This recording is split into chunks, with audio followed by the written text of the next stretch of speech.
Good morning, metalheads of the internet, and welcome to a brand new episode of the Metal Meltdown. Today we are talking about the debut solo album from George Fisher, aka Corpsegrinder of Cannibal Corpse fame, but before we do that, I want to quickly remind each and every one of you that we are hosting a live Pokemon Legends Arceus drinking game right here on the Metal Meltdown, Tuesday, March 1st. A lot of y'all have been wanting to do another stream ever since the Christmas party back in December, and a lot of y'all are also kinda interested in doing more drinking games following the success of the Angry Corn Fanboy drinking game, so I figured two birds, one big stupid drunken stone. We're gonna play Pokemon, duh, probably other video games as well as the night goes on, sing songs, share stories, and do all kinds of other stupid fucking nonsense while destroying the ever-living fuck out of our livers. We go live at 1 p.m. Pacific Standard Time, 4 p.m. Eastern Standard Time. Be there or be fucking square. Alright, now that that's out of the way, let's talk about this Corpsegrinder record, because I know that's why you're here. You're not here to listen to me promote and shill my own fucking crap. You're here to talk about Corpsegrinder, a solo album from George Fisher, aka Corpsegrinder, aka Cannibal Corpse's lead singer since 1995, one of the most iconic faces, voices, and necks within the realms of death metal, extreme music, heavy metal, and hard rock as a whole. The man's a fucking legend. And while Fisher has been a part of some pretty unorthodox collaborations and projects in the past, this is his first time releasing a solo album. Which is why I'm slightly disappointed in this album, if we're being honest. What could have been an opportunity for Corpsegrinder to do something at least semi-new instead just feels like a collection of Cannibal Corpse B-sides injected with some Hatebreed-style breakdowns and chugging guitars, very obviously here courtesy of Hatebreed's Jamey Jasta, who is producing the record and releasing it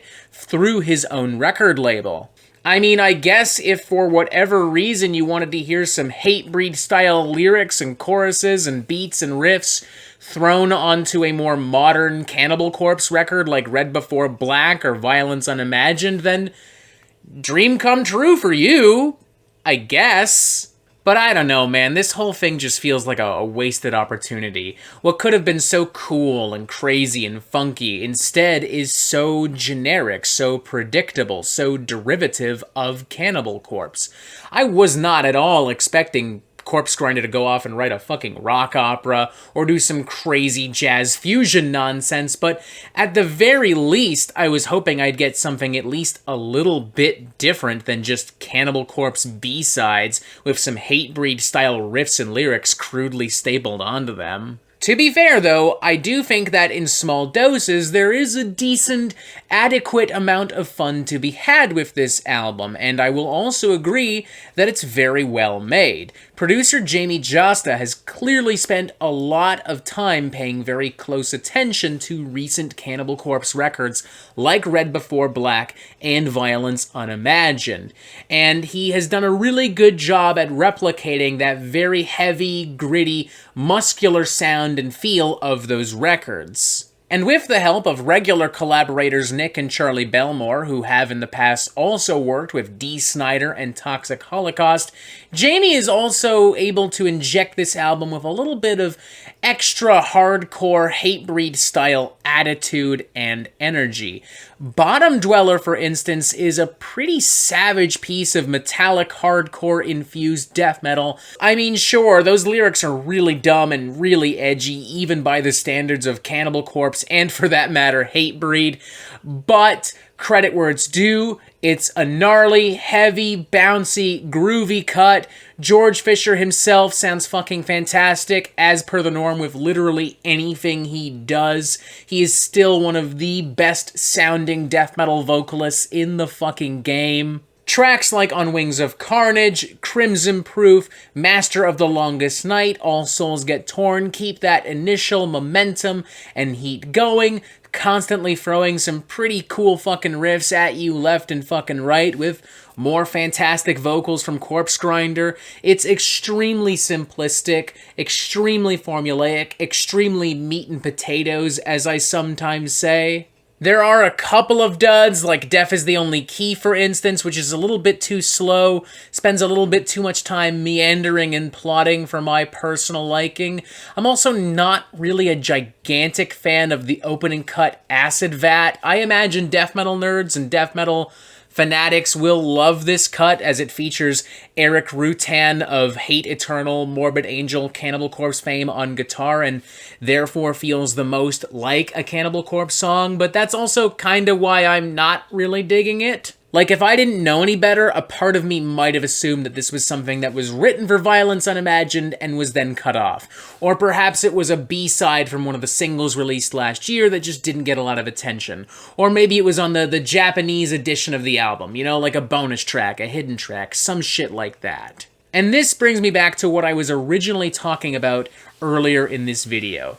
This could have been so much cooler and crazier. In fact, it really should have been. Like, what's the point in doing a solo album if you're just going to do the same thing you did before, but without the guys that are doing it best? Like, no disrespect to Nick and Charlie Bellmore, but they don't hold a candle to Alex Webster, or Rob Barrett, or Eric Rutan. They just don't. Plus, in the past, when George Fisher has stepped away from Cannibal Corpse through projects like Voodoo Gods, Serpentine Dominion, through collaborations with Igor, Def Clock, Ice Nine Kills, D. Snyder, he's typically done something weirder, something different. Maybe not always amazing, and maybe not necessarily mind-blowing either, but at the very least, different. And this isn't different, it's just the same. Over and over and over again, and I'm sorry, but it's just not as good as what we've been expecting and what we've been getting from Cannibal Corpse as of late. I'm honestly gonna give this a 2.5 out of 5. I want to be more enthusiastic because I love Corpsegrinder, the dude's a fucking icon, but ultimately I just wasn't really loving this album. I enjoyed it pretty thoroughly on my first listen, slightly less so on my second listen, and then on my third listen, I was just flat out bored, to be brutally honest with you. It's by no means terrible or incompetent or offensive, and it's still miles ahead of what another member of Cannibal Corpse, a former member I should say, has been putting out as of late, cough cough Chris Barnes.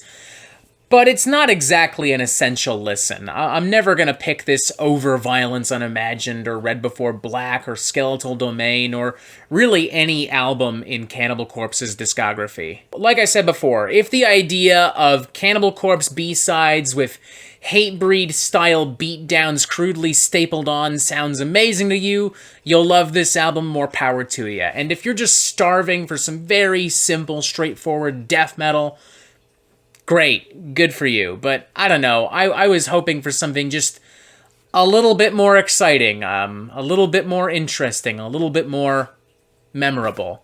2.5 out of 5, it's okay, definitely does not live up to the hype, not one bit. And that is it for the Metal Meltdown. I'm not an expert, nor do I claim to be, so what do you think? Do you like this record? Do you not like this record? And what do you want to hear from me next? And thank you for watching. Make sure you press subscribe right here so you get updates on the Metal Meltdown fucking immediately. And as always, you have yourself a fantastic fucking day.